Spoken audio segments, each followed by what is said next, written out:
Eu me comprometo a ser o mais rápido, mais célere no uso da minha palavra e agradeço desde já a deferência de Vossa Excelência por permitir a fala. Eu, em primeiro lugar, quero saudar todos os deputados e deputadas. Essa casa tem dado um exemplo para o Brasil de atuação no enfrentamento, na diminuição das mazelas em razão do Covid-19. A gente tem aqui feito um exercício diário e permanente, em primeiro lugar, de deixar momentaneamente as divergências políticas, os embates ideológicos de lado. A gente tem feito isso com as matérias que são extremamente relevantes, a maioria delas de cunho técnico e que, de fato, tem reduzido os danos nefastos, mortais dessa grave pandemia, que vai gerar efeitos, sem dúvida nenhuma, para as relações humanas, vai gerar efeitos para a sociedade. Eu sou um otimista inveterado e percebo que, por exemplo, a utilização de plataformas tecnológicas serão, sim, um exemplo, um legado a ser deixado no pós-pandemia e, sem dúvida nenhuma, um momento de maior cidadania, de maior interação entre as pessoas e que estão convivendo, aprendendo a conviver no meio dessa crise. Será também outro legado dessa, se é que assim possamos dizer, desse período tão ruim que estamos vivendo no Brasil, no Rio de Janeiro e no mundo. Fazendo alusão justamente a esse momento, senhora presidente, eu me permito aqui aplaudir as falas do deputado Luiz Paulo, que sempre nos traz, como sempre fez no momento em que presidi a comissão de orçamento. O deputado Luiz Paulo ali promoveu diversos debates saudáveis, no sentido de contribuir tecnicamente para que o Rio de Janeiro saísse dessa grave crise. Então, os números, de forma muito lúcida, que o deputado Luiz Paulo nos apresenta nessa tarde, nos mostram, primeiro, um temor que será um fato encarado de forma inédita por todos que aqui estão, um rombo de quase 30 bilhões de reais que o Rio de Janeiro vai enfrentar, e a gente sabe dos danos terríveis que isso pode gerar para as futuras gerações, para esse momento que a gente está vivendo de reconstrução, que já era um momento de reconstrução do Rio de Janeiro. Da mesma forma, me permito aqui aplaudir a forma lúcida que a deputada Lucinha relata o drama daqueles que efetivamente estão sofrendo na ponta com essa doença. Quero me permitir aqui, nesse dia que comemoramos o Dia da Educação, sou defensor de uma educação emancipadora, livre de interferências políticas, mas que prepare a criança, o jovem para o mercado de trabalho, para o desenvolvimento, mas não só por ser o Dia da Educação, mas a gente tem que enxergar a educação sempre como uma ferramenta de pleno desenvolvimento. No entanto, nós não podemos nos furtar de falarmos de saúde. E aqui, da mesma forma que aplaudo o deputado Luiz Paulo, aplaudo a deputada Lucinha, me causa, eu diria até, constrangimento de observar, mais uma vez, na contramão de tudo que está sendo discutido aqui no Parlamento Fluminense, alguns deputados e deputadas utilizarem essa tribuna para simplesmente usar como palanque eleitoral, ou eleitoreiro, eu diria.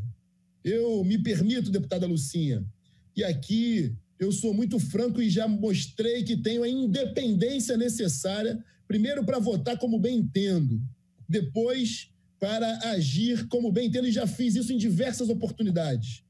Eu sou signatário da CPI da Saúde, acho que é a forma que o Parlamento Fluminense pode contribuir para... Eu não entendo porque alguns deputados estão sorrindo. Eu sou signatário da CPI da Saúde, sim, e acho que é a forma que a gente pode contribuir na fiscalização. Eu me permito, já que foi citado, por exemplo, o RJTV dessa tarde, na primeira edição, que falou assim, o drama, me parece, de um hospital do governo do Estado, em que falta EPIs para os técnicos e profissionais de saúde, mas me permito, nessa própria edição desse telejornal, me permito citar, por exemplo, o caso da senhora Rosana, sobrinha do Alexandre, internada no Salgado Filho, e que morreu sem atendimento necessário, morreu sem informação por parte da Secretaria Municipal de Saúde, que deixa os pacientes jogados à própria sorte, sem sequer terem a dignidade de informar aos pacientes o quadro que aos familiares, o quadro que esses pacientes estão. A crise da saúde não é uma crise de um ente federativo específico, não. Os hospitais federais, por exemplo, tiveram que ser acionados na justiça para poderem dar a sua cota de contribuição. E esse problema não é da atual gestão, não é do atual presidente. A crise nos hospitais federais ela já se arrasta por mais de 20 anos. Além disso, nós temos problemas gravíssimos no governo do Estado, na saúde, sim, muito embora eu classifique a forma que foi enfrentada da mesma forma que o governo federal enfrentou, num primeiro momento, essa questão do coronavírus de forma muito técnica e que, efetivamente, essa união dos esforços dos entes federativos fez com que nós talvez não atingíssemos aqueles níveis que outros países atingiram. Agora, eu me permito trazer aqui ao debate, por exemplo, o caso do Hospital Ronaldo Gazola, onde pessoas estão morrendo na fila sem atendimento, e não é só do coronavírus, não. Um paciente que morreu, Wagner Coelho, que morreu de apendicite na fila do Hospital Ronaldo Gazola. É um problema das 3 esferas de poder de forma muito séria e muito grave que deve ser enfrentada por nós, deputados, também.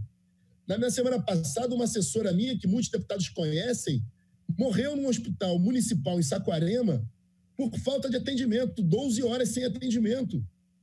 Então, nós temos que ter muita responsabilidade para falar de um tema tão relevante quanto o tema da saúde, sem esquecer que esse problema é de âmbito municipal, é de âmbito estadual e é de âmbito federal.